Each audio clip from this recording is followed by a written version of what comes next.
మనకి చెప్పినటువంటి యొక్క విషయం కూడా వేదం అదే ఏం చెప్పింది? ధర్మం విశ్వస్య జగత ప్రతిష్ట. ఈ జగత్తు సక్రమ మార్గంలో సధర్మయుతంగా నడవటానికి క్రమశిక్షణ విధంగా ధర్మాన్ని ప్రతిష్ఠించవలసి ఉన్నది అని చెబుతుంది. ఎలా ప్రతిష్ఠించవలసి ఉన్నది? ధర్మం అంటే ఏమిటి? ధర్మమే దైవము, దైవమే ధర్మము. మనం పూజించేటువంటి యొక్క వెంకటేశ్వరుడు కూడా ధర్మ మార్గంలో నడిచి, మనం పూజించేటువంటి యొక్క శ్రీరామచంద్రుడు కూడా ధర్మ మార్గంలో నడిచి, మనం పూజించేటువంటి యొక్క కృష్ణ పరమాత్మ కూడా ధర్మ మార్గంలో నడిచి, మనం పూజించేటువంటి యొక్క మరి ఆ అలాసుడు కూడా ధర్మ మార్గంలో నడిచి ఏం చెప్పారు, ఏం చేయిస్తున్నారు?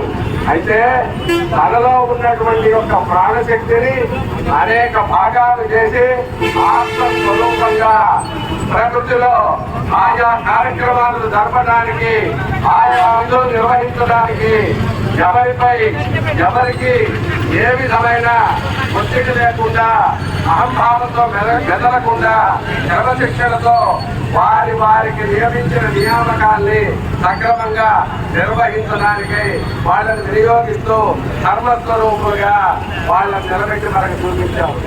అదే మనం నిలుస్తున్న భూమి, మనం పీలుస్తున్న గాలి. పరిరక్షణ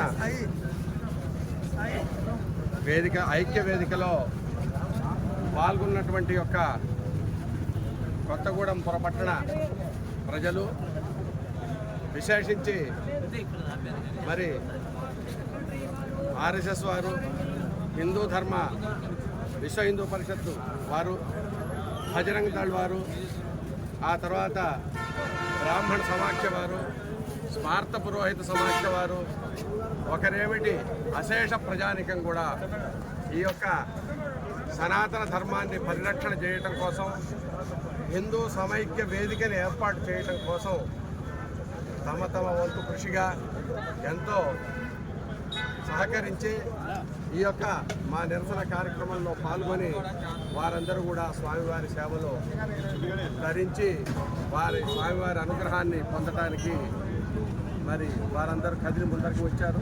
వారందరికి కూడా పేరు పేరున కృతజ్ఞతాంజలులు సమర్పించుకుంటూ స్వామివారిని మా నినాదం ఒకటే, ఈ లోకాన్ని సుభిక్షంగా రక్షగా సనాతన హిందూ ధర్మాన్ని పునఃప్రతిష్ఠితం చేసేటువంటి యొక్క సమైక్య వేదికను ఏర్పరిచి ప్రభుత్వాలు తదనుగుణంగా మా మనోభావాలకి తగినట్టుగా నడుచుకుంటూ మరి ధర్మాన్ని పునఃప్రతిష్టాపన చేసి యావత్ జీవకోటిని సుఖశాంతులతో వర్ధిల్లే విధంగా ప్రజారంజకమైన పరిపాలన అందించాలని మేము కోరుకుంటూ ఈ యొక్క మహానిరసనను తెలియజేయడం జరిగింది. మరి ప్రభుత్వాలు కళ్ళు తెరిచి ఆ విధమైనటువంటి యొక్క నిర్ణయాలు తీసుకొని ధర్మబద్ధంగా పరిపాలించి వాళ్ళు కూడా కృతార్థులై